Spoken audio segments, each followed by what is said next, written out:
Tetapi di debat terakhir ini, di closing statement, ketulusan ada pada Prabowo.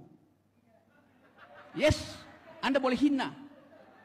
Tetapi seseorang yang angkuh dan tiba-tiba menundukkan kepala, serius mengatakan saya minta maaf pada Pak Anies tuh. Itu soalnya. Dia berupaya untuk satu periode, satu putaran. Tapi dia tahu publik menyoroti dia dalam dimensi emosi. Kesejukan ada pada Prabowo. Kecerdasan ada pada Anies. Ganjar keangkuhan. Apa dia bilang pada Prabowo tadi? Ditujukan khusus pada Prabowo. Jangan pilih seseorang yang pernah membunuh, melanggar hak asasi manusia. Nggak ada hak sedikit pun Ganjar bicara itu. Yang boleh bicara itu Gibran di UGM, Gilbran. Mahasiswa boleh bicara itu. Apa Ganjar? Ganjar bagian dari orang yang mengeluhkan Prabowo ketika Megawati mengangkat Prabowo jadi wakil presiden. Jadi orang ini bangsat gitu. Yes, bangsat. Dia tidak punya hak ucapkan itu tuh.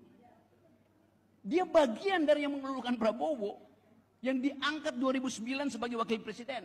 Artinya dia berbohong pada partainya tuh. Kita mau uji orang pada saat-saat terakhir itu. Mestinya Ganjar bilang, terima kasih, selesai. Saya tidak akan komentari soal HAM. Biarkan mahasiswa dan guru-guru besar komentari. Dia menunggangi kemarahan publik padahal dia nggak ngerti. Dia itu pelaku pelanggaran HAM di Wadas, Kendeng. Kita mesti fair bilang itu tuh. Saya nggak ada peduli dengan capres itu. Saya peduli dengan dimensi kemanusiaan dari bangsa ini. Jadi sekali lagi saya kasih poin. Kecerdasan malam ini ada pada Anies. Ketulusan ada pada Prabowo.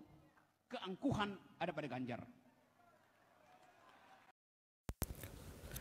Shalom, saudara-saudara berkati oleh Tuhan Yesus. Salam jumpa lagi bersama saya Pendeta Mel Atok. Saya mengucap syukur bahwa karena anugerah Tuhan, saya masih bisa diberi kesempatan oleh Tuhan untuk menyampaikan hal-hal yang menarik seputaran perjalanan hidup kita dan tentunya dikaitkan dengan firman Tuhan. Dan video yang di depan tadi tentu akan menjadi satu acuan yang menyebabkan saya bikin video ini. Secara jujur memang ini pasti ada kaitannya dengan politik. Memang ada orang yang mengatakan pendeta tidak boleh berpolitik. Saya pikir itu tidak demikian ya. Pendeta rohaniawan boleh-boleh saja asal tetap melihat firman Allah, karena di zaman para nabi, hamba Tuhan, di samping Raja Daud tuh ada hamba-hamba Tuhan seperti Nabi Nathan, dan kemudian sampai di Raja Salomo juga masih ada Nabi Nathan yang dipakai Tuhan untuk menyampaikan firman kepada raja-raja, bahkan menyatakan siapa yang akan menjadi raja, siapa yang diurapi, seperti Samuel misalnya ya. Samuel juga demikian. Anda ingat waktu Tuhan berfirman kepada Samuel supaya melantik anak-anak Isai, salah satu anak Isai menggantikan Saul, dan tentu di situ hamba Tuhan perlu bijak, karena waktu itu kita tahu bahwa Raja Saul itu bisa marah, bahkan bisa membunuh Samuel kalau dia tahu ternyata Samuel pro kepada orang lain, dalam hal ini anak-anak Isai yang kita tahu kemudian Daud, dan itu sudah begitu jelas. Jadi hamba-hamba Tuhan dengan dunia politik, kerajaan itu tidak bisa dipisahkan, dan saya yakin sampai hari ini pun demikian kekasih Allah. Hanya tentunya kita hamba Tuhan harus banyak berdoa, kita mesti melihat banyak sisi, jangan sampai kita juga salah pilih, salah ngomong kayak begitu ya. Saya ingat dulu ada pemilihan di satu daerah, dan itu sampai hamba Tuhannya bawa-bawa nama Tuhan. Tuhan bicara pada saya bahwa yang jadi bupati adalah ini, yang jadi wali kota adalah ini, yang jadi gubernur adalah ini. Ternyata tidak jadi, saudara-saudara, tidak jadi. Jadi saya pikir ini kan bohong. Ya, makanya paling aman kalau memang Tuhan tidak bicara, kalaupun kita pilih orang, ya pilih saja, tapi jangan sampai bawa-bawa nama Tuhan. Saya sudah berdoa dan Tuhan bilang ini yang menang. Saya sudah berdoa, Tuhan bilang Pak Anies jadi presiden. Saya sudah berdoa dan Tuhan kasih tunjuk Pak Prabowo jadi presiden. Saya sudah berdoa dan Tuhan kasih bisikan atau penglihatan Pak Ganjar jadi presiden. Kalau memang itu dari Tuhan pasti terjadi. Tapi memang apa yang terjadi pada zaman Samuel atau Nabi Nathan atau hamba-hamba Tuhan lain di zaman Alkitab yang dipakai Tuhan untuk menyatakan isi hati Tuhan seputaran kepemimpinan, ya. Kita sedang bicara tentang pemimpin, raja, kalau konteks sekarang presiden, gubernur, wali kota, bupati, atau mungkin anggota DPR dan lain sebagainya. Jadi saya hanya mau beri pencerahan bahwa hamba Tuhan sebenarnya tidak salah, ya. Tapi ya saya pribadi sebagai hamba Tuhan, saya melihat bahwa zaman ini sudah tidak, sudah tidak, bukan tidak ada, tapi mungkin tidak mudah, ya, tidak sembarang asal hamba Tuhan pasti nubuatnya tergenapi. Saya sudah lihat banyak terjadi blunder, banyak terjadi kemelesetan di dalam penglihatan nubuat, dan itu justru bikin malu nama Tuhan. Nah, saya tidak mau begitu. Saya hanya mau mengingatkan kita bahwa ya sudahlah, pilih, berdoalah. Kalau kita tidak punya karunia khusus, kalau saya tidak ada karunia khusus, saya harus jujur, saya ini pemberita Injil saja, omong apa-apa lihat Alkitab, cocokkan. Kalau tidak cocok jangan ikut, yang cocok ya kita boleh ikut dan lain sebagainya. Kalau yang masih bersifat rahasia, kita jangan tebak-tebak sembarang. Misalnya kedatangan Tuhan Yesus, kapan hari mati seseorang, nah itu jangan deh. Atau seputaran pemilu, siapa nanti jadi presiden, ini kan penuh dengan misteri, ya. Nah, saya perlu ngomong ini, kan saya orang Indonesia, saudara yang mendengarkan saya kebanyakan juga orang Indonesia, baik yang di dalam Indonesia maupun di luar Indonesia. Jadi saya tak bisa tidak, ya, saya harus angkat bicara, ya. Saya angkat bicara sambil mengingatkan, pilihlah menurut hati nurani saudara, doakanlah, karena ini toh demi kepentingan bangsa kita juga, bukan demi kepentingan partai politik tertentu atau golongan tertentu atau kelompok tertentu saja di bangsa kita. Tapi siapapun yang jadi presiden, kalau Pak Anies jadi presiden misalnya, dia presiden seluruh orang Indonesia. Kalau Pak Prabowo jadi presiden, dia presiden seluruh Indonesia. Kalau dia adalah Pak Ganjar, dia juga presiden seluruh Indonesia. Jadi sudahlah, kita santai-santai, kita menyampaikan apa adanya. Jadi jangan bilang juga tidak boleh mengarahkan orang dalam dunia politik atau pilihan di dalam gereja. Tidak bisa, tidak boleh, boleh, tapi saya pesan buat hamba-hamba Tuhan, hati-hati. Kalau di gereja wilayah pelayanan saya tidak bilang, oh karena Bapak Gembala pilih ini, paket ini, maka semua harus pilih. Saya tidak mau itu. Ya, saya tidak mau. Ya, saya pada prinsipnya saya melihat bahwa semua calon-calon yang ada, termasuk calon-calon DPR juga, calon-calon gubernur, bupati, wali kota, apalagi capres, cawapres, pasti adalah anak-anak bangsa yang terbaik, yang punya niat yang baik, seperti itu. Jadi ya sudahlah, kita tak usah berantem gara-gara itu. Namun ada satu yang menarik ketika saya lihat video Pak Rocky Gerung, ya, selesai debat yang terakhir, debat kelima, ya, capres. Wow, saya waktu lihat itu saya kaget, saudara-saudara, ya. Saudara tentu punya saudara punya tafsiran sendiri, saudara bisa analisa sendiri, saudara punya pendapat sendiri, komentar sendiri berkaitan dengan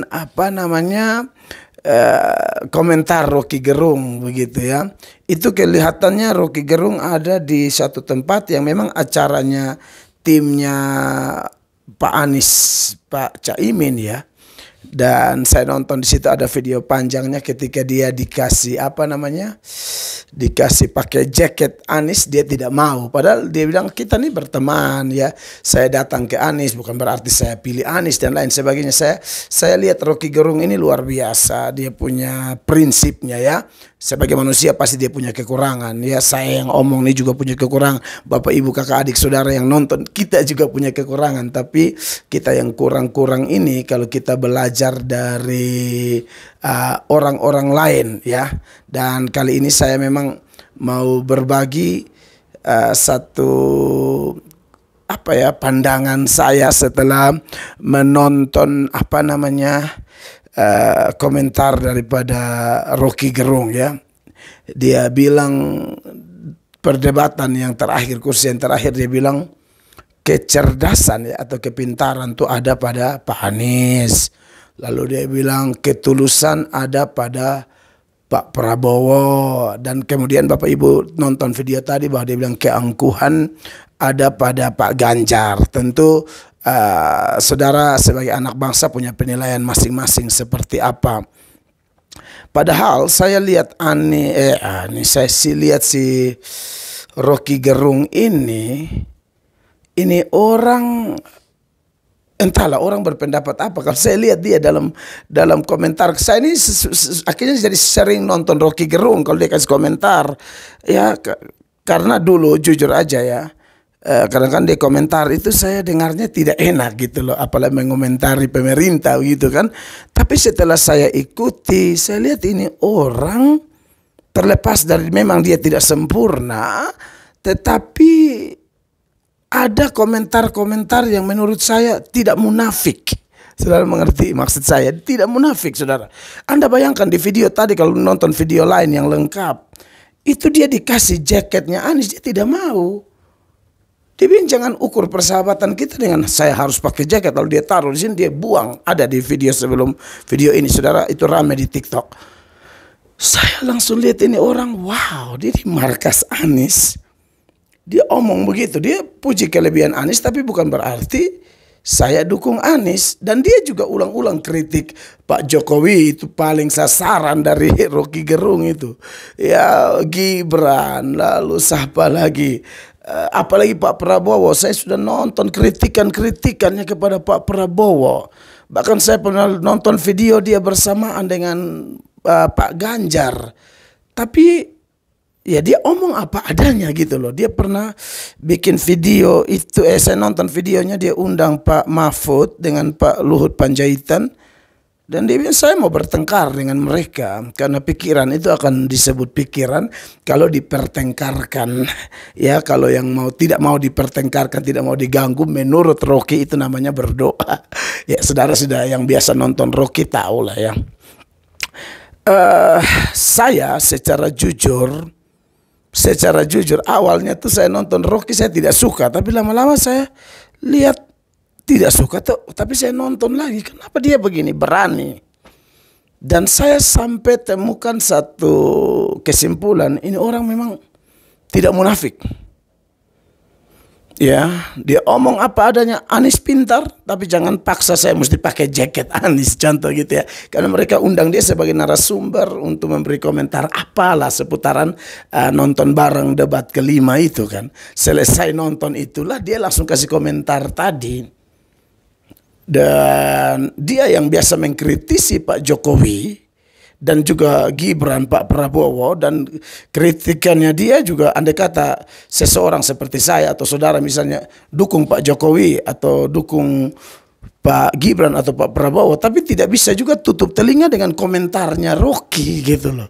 Atau orang-orang seperti Rocky yang dia tidak peduli capres apa mau menang gak ada urusan. Dia bilang saya bicara kemanusiaan. Saya langsung saya jadi berpikir begitu ya, bahwa memang harus apa adanya gitu loh. Jangan karena orang undang kita lalu kita orang undang kita lalu kita omong bikin enak, orang punya telinga. Itu yang saya lihat dari Rocky dan saya mau belajar untuk saya terapkan kalau saya berkhotbah. Siapa mau undang, ini saya sudah lakukan sebenarnya, tapi dengan adanya seorang Rocky Gerung yang model begitu, saya seorang pendeta aja saya jadi belajar gitu ya. Oh wow, dia malas tahu mau siapa, mau kawan ke apa, kalau salah ngomong. Ini kalau di Alkitab, kalau saudara lihat itu kayak Paulus begitu. Paulus itu kan pernah numpang di rumah Simon Petrus. Kalau saudara baca di Galatia pasal 1 mulai ayat 15, 16, 17 dan seterusnya, dia numpang itu 15 hari ya. Saya coba lihat datanya di dalam apa namanya? Di dalam, saya lihat dulu ya. Datanya di dalam Galatia ya. Saya cek Galatia pasal 6 ayatnya yang ke Galatia 6, Galatia 1 maksud saya, sorry saya cek. Itu Rocky Paulus tinggal di rumah Petrus itu 15 hari, artinya pernah utang jasa sebenarnya sama Simon Petrus, saudara-saudara. Di ayatnya yang ke-18 dari Galatia 1 dikatakan, lalu 3 tahun kemudian aku pergi ke Yerusalem untuk mengunjungi Kefas dan aku menumpang 15 hari di rumahnya, saudara-saudara. Tapi nanti kalau saudara maju lagi di Galatia 2 ayat 11 sampai 14, ada kemunafikan dari Petrus dan kemudian Paulus tegur di depan umum. Waduh. Jadi saya lihat Rocky bukan rasul ya. Bahkan Rocky kalau ngomong agama pun, waduh, dia punya komentar-komentar terus diperhatikan baik-baik ya, kalau tidak kita salah mengerti. Tapi saya lihat waktu dia yang biasa tegur Pak Prabowo, terus dia melihat ketulusan Pak Prabowo, dia bilang ya, dia puji kecerdasan angin, dia lihat ketulusan Pak Prabowo. Dan yang menarik dia bilang apa? Pak Prabowo itu sombong. Tapi dia bilang kalau orang sombong sampai minta maaf, aduh, itu saya jadi nonton ini video, saya nonton berkali-kali tadi malam. Ya, ini posisi saya masih di Amerika nih, saudara-saudara. Ya, saya nonton berkali-kali dan saya wow, saya kayak dapat pelajaran. Memang tak usah munafik lah, omong apa adanya saja. Saya memang tidak suka dia dalam hal ini. Dia sombong, tapi kok bisa minta maaf itu gitu loh. Karena di closing statementnya Pak Prabowo Gibran dalam debat itu kan Pak Prabowo apa namanya Pak Prabowo minta maaf kepada paslon 1 dan 3 kan. Dan saya nonton itu juga, saudara juga nonton ya. Dan Rocky yang bagi saya orang NTT, Rocky ini kategori kepala angin, kritis luar biasa, ya, tidak takut orang, tidak peduli, pokoknya mau sapa, mau presiden, mau sapa dia hantam semua.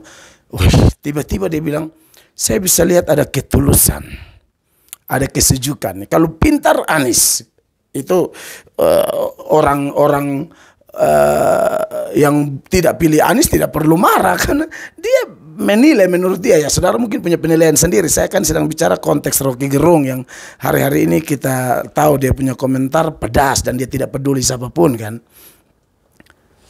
Tapi Ganjar temannya, tapi kemudian dia bilang Pak Ganjar angkuh. Pak Ganjar angkuh karena dulu Ibu Mega waktu pilih Pak Prabowo menjadi calon wakil presiden, waktu Ibu Mega mencalonkan presiden, Ganjar ada di balik partai PDIP untuk mengusung Pak Prabowo. Waktu itu tidak ngomong HAM apa segala macam, sekarang ngomong.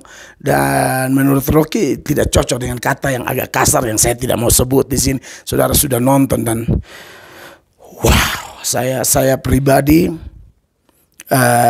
tidak mau komentar macam-macam ya pilihan saudara. Saya tidak mau promosi ini pilihan saya apa. Saya hanya mau bahas Rocky, tidak munafik begitu. Dan saya sebagai pendeta, saya memilih jenis Rocky ini. Ya, jenis Rocky ini jenis Paulus dalam konteks pemberitaan Injil. Paulus biar ada utang jasa dengan orang pun kalau salah dia bilang salah. Ya, dan saya yakin semua kita kalau mau lihat Rocky yang tidak sempurna ini sebagai manusia tentunya, tetapi mempunyai satu prinsip yang mantap, tidak munafik. Saya pikir itu keren juga begitu ya. Saya hanya kepikiran aja, mungkin dalam hidup ini kita mesti seperti itu ya, jangan munafik. Kalau suka bilang suka, kalau tidak suka ya bilang tidak suka, gitu loh. Jangan suka bilang tidak suka bilang suka, hanya gara-gara ada kepentingan tertentu. Saya pribadi jujur saya sudah melakukan lama ini ya, mau diundang di gereja manapun. Saya contoh dalam konteks saya jadi dapat semangat baru begitu ya. Saya lihat Alkitab lagi, tentu yang paling penting ada lihat Alkitab. Saya dapat semangat baru untuk memberitakan Injil ya, beritakan saja. Ini contoh kita melihat apa yang Rocky lakukan, lalu kita seberangkan dalam konteks Injil ya. Ada orang di mana kita harus rangkul, seperti Tuhan Yesus merangkul perempuan Samaria di perigi Yakub. Ada perempuan berzina juga dapat tangkap lalu dibawa ke Yesus. Lalu menurut aturan Musa, kata orang itu, untuk mencobai Yesus orang ini harus dilempari dengan batu. Lalu Yesus bilang, ya sudah, kalau siapa yang tidak berdosa silakan lempar. Lalu Yesus tulis di tanah, dan kemudian tidak ada yang berani lempar karena memang semua orang berdosa kan. Lalu mereka pulang, lalu ditanya perempuan itu di mana mereka. Mereka sudah pergi semua. Lalu Yesus bilang, ya saya juga tidak akan menghukum kamu, tapi ingat, pulang jangan bikin dosa lagi. Wow, Tuhan Yesus luar biasa. Ya, jadi Tuhan Yesus itu ada saat di mana dia menunjukkan belas kasihan kepada orang-orang yang memang terhilang ya. Orang-orang yang dianggap sebelah mata, orang-orang yang dianggap tidak layak, justru itu yang Tuhan Yesus cari. Tapi kalau orang-orang yang sombong, angkuh, ya Tuhan Yesus pasti tegur. Mau Herodes ke, mau itu ahli-ahli Taurat ke, mau siapa ke, Tuhan Yesus tegur apa adanya. Jadi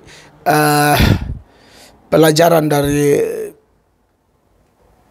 Rocky Gerung punya video itu, saudara, lain nilai-nilai sendiri lah. Saya tidak mau komentari lebih jauh, nanti seolah-olah saya kampanye ya. Saya tidak mau, saudara. Tentu semua pemilih dukung pilihan masing-masing toh. Saya hanya memilih untuk melihat bahwa seorang Rocky Gerung memberi contoh yang baik bagi saya, pendeta juga. Tak usah munafik, mau diundang di GBI khotbah sungguh-sungguh, mau diundang di Gemit khotbah sungguh-sungguh, mau diundang di Katolik khotbah sungguh-sungguh. Pokoknya kebenaran, ya, tidak, mau diundang di mana saja, mau di dalam negeri, luar negeri, di desa, di kota, di kampung, di mana saja. Saya nonton Rocky Gerung nih, saya langsung ingat firman begitu. Jadi bukan Rocky Gerung sumber kekuatan, bukan. Yang sumber kekuatan, sumber semangat, pencerahan sebenarnya adalah firman Tuhan. Jadi kita boleh melihat apapun yang terjadi di sekitar kita, lalu kita lihat kepada firman. Ini kira-kira kasus cerita begini, firman mana yang kira-kira pas, cocok begitu ya. Apakah ini bertentangan dengan firman atau tidak? Dalam hal ini Rocky Gerung pasti tidak sempurna, tapi saya suka dengan ketegasannya, tidak munafiknya Rocky Gerung ya. Bahkan kalau ada pilihan saya yang dikritisi oleh Rocky pun, saya harus angkat topi. Rocky keren. Saya bukan tipe yang langsung jadi marah karena tidak sejalan. Oh tidak, bukan masalah itu. Bukan masalah sejalan atau tidak sejalan. Masalahnya ini sesuai kebenaran atau tidak. Itu masalahnya. Baik, Bapak Ibu terkasih, saya masih dari Amerika. Ini di sekitar akhir pelayanan saya. Oke, saya tunjukkan dulu. Iya, di luar sana masih ada sisa-sisa salju. Kemarin saya ini sudah kering. Kemarin tuh salju ngeri, tapi sekarang sudah hilang karena panas matahari. Inilah Colorado ya, saya di rumah yang disiapkan oleh panitia. di Denver, Colorado. Dari lantai 2 ini saya kasih tunjuk di rumah-rumah tetangga. Ternyata termasuk di rumah ini juga salju masih banyak di sekitar rumah belakang, depan. Ya, dingin enak. Dan sekali lagi saya tidak arahkan pilih 1, 2, 3, pilih sendiri-sendiri sana urusan. Saya hanya mau bilang jadi orang ya jangan munafik. Belajar dari Rocky Gerung punya prinsip, saya belajar banyak dari Rocky Gerung ya. Di kandang Pak Anies dia puji Anies tapi dia bilang jangan paksa saya pakai jaket itu. Dia pernah hina Prabowo. Bukan pernah hina, sorry. Dia pernah kritisi Prabowo dengan keras dan kata-katanya pedas. Tapi kali ini dia puji Prabowo. Dia juga temannya Ganjar. Saya lihat dia dengan Ganjar pernah ketemu. Tapi dalam hal ini dia kritik Pak Ganjar juga. Jadi buat saya, ya kita harus berbesar hati ketika kita dikritisi. Saya juga melalui video ini minta terima kasih banyak buat semua kawan yang mengkritisi saya. Kritikan Anda sangat baik buat saya untuk pelayanan kita di 2024 dan seterusnya. Kalau Tuhan masih izinkan saya hela napas, Bapak Ibu hela napas, mohon maaf kalau kiranya khotbah-khotbah saya ada yang tidak sesuai firman dan kemudian melukai hati gereja tertentu, pendeta tertentu, kawan tertentu. Saya juga mohon maaf ya. Saya mohon maaf, saya jadi lihat perpolitikan Indonesia ini, saya jadi belajar banyak hal juga gitulah ya. Bayangkan kalau ada seorang politisi atau politikus yang terkenal rekam jejaknya begini-begini, lalu dia bisa rendah hati, lalu pendeta tidak rendah hati. Aduh, saya tidak mengerti. Pasti pelayanan kita hancur gitu ya. Makanya saya dalam hal ini saya mohon maaf, mohon dukungan doa. Saya juga mendoakan semua kawan yang mendukung channel kami untuk terus maju dalam Tuhan. Doakan Indonesia, siapapun yang jadi presiden, itulah presiden pilihan Tuhan. Kita semua mendoakan supaya negara kita semakin dahsyat, semakin damai, semakin diberkati untuk menjadi berkat. Mungkin hanya itu yang bisa saya sampaikan pada saat ini. Kiranya berkenan kepada Bapak Ibu terkasih. Sampai jumpa dalam video-video khotbah. Ada beberapa video khotbah yang nanti akan diposting selama saya khotbah di Amerika. Ada tanya jawab juga, ada khotbah juga, baik di Denver, di San Francisco. Kiranya bermanfaat bagi Bapak Ibu terkasih. Tuhan Yesus memberkati kita semua. Shalom, sampai jumpa.